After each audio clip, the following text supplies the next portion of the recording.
Welcome to the Reparenting Daily podcast. In this podcast, we'll dive deep into reparenting, exploring tools and resources to help us through our journey.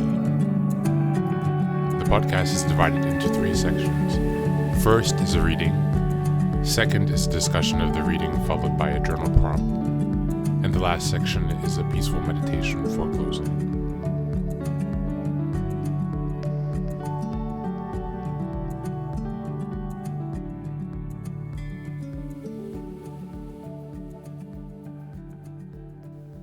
Good morning, good afternoon, and good evening from whenever and wherever you're joining us.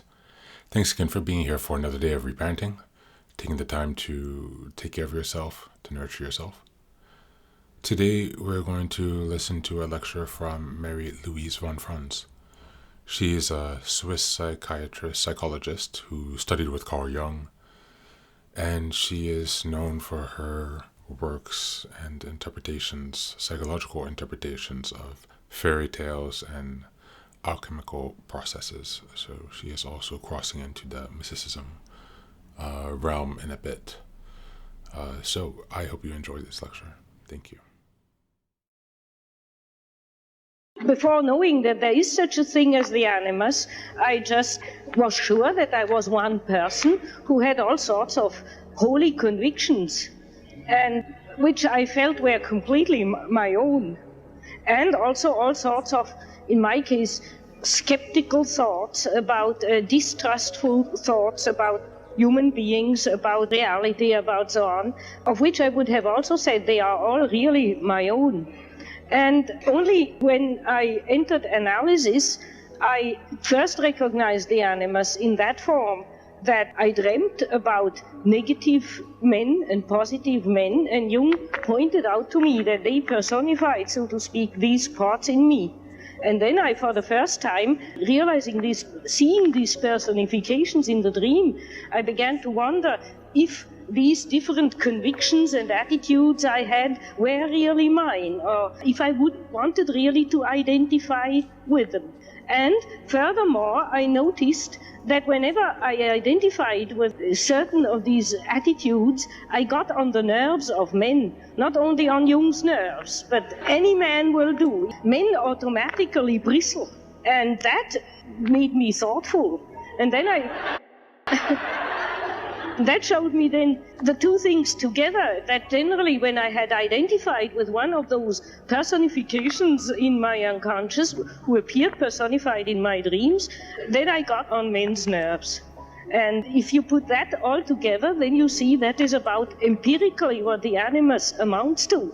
That's why Jung says it is absolutely for a woman vitally important to have relationships to the other sex, for men to recognize their anima, because it's the simplest way of becoming aware that the men are very friendly towards you and open and has a nice conversation, and suddenly they close up and bristle.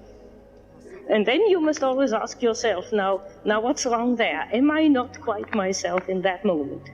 Now it can be that one has also an insight or a conviction or an attitude, or one is sure one ought or wants to do something, and the men bristle, and it is not the Animus. Because naturally men do not only dislike the Animus in a woman, but sometimes also for certain unknown reasons dislike something of her genuine nature. But it is not so frequent, but it can happen. I've often seen when analyzing a woman that sometimes she expressed to her husband her true inner self, her feminine self, and in spite of it, he, having learned psychology, say, oh, you are in the Animus, and so on, when it wasn't. So there one can only recur to one's dreams. In such cases, then the dreams confirmed to the woman that she was on the right track, and her husband, for some unknown reasons, was rejecting, out of personal complexes, was rejecting whatever she wanted to do or said or did. But even then, the great danger is that if in such a situation one then gets into the Animus, in other way one gets argumentative and wants to prove one's point and wants to press one's point. And I would say whenever I recognize myself being in the Animus, A, when I get on men's nerves, secondly, when I can't let a theme go, when I kind of possessed, when I can't say, well, let's agree to differ, let's drop the discussion, never mind, when I kind of get hooked into having to argue the truth out. That is always a symptom of the being possessed by the animus. Now, you must think also that the animus is describing more the negative aspect of the animus, but the positive aspect is also there.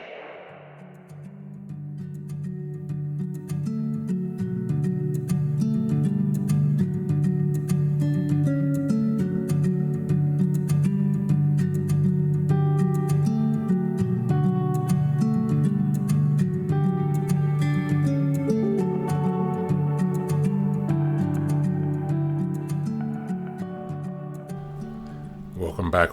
Thanks again for being here and for this interesting speech from Marie-Louise von Franz. When you listen to this speech on the negative animus, if you're not aware of what that is, I will leave some notes in the show notes, a link where you can check out more information. It's essentially the manifestation of your masculine energy, the animus being the masculine and the anima being the feminine. Today, let's reflect on how aware you are of your masculine energy, whether you are a man or a woman. Also, take some time to reflect on the negative aspects of your animus, which this speech was focused on.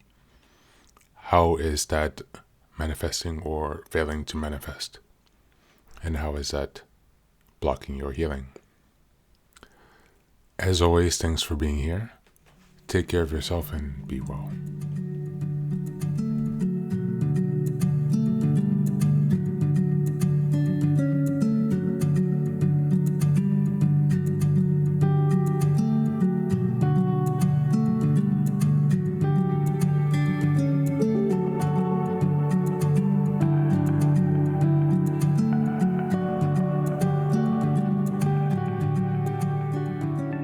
And now, let us move on to the final section, the meditation. This is an unguided meditation. I will simply provide some music and you can take some time to relax. Please feel free to choose a location and a place where you feel safe and where you can be undisturbed for the next 10 minutes. You can choose to be sitting down, standing, as you like, wherever you are most comfortable. Thank you for being here and enjoy the meditation.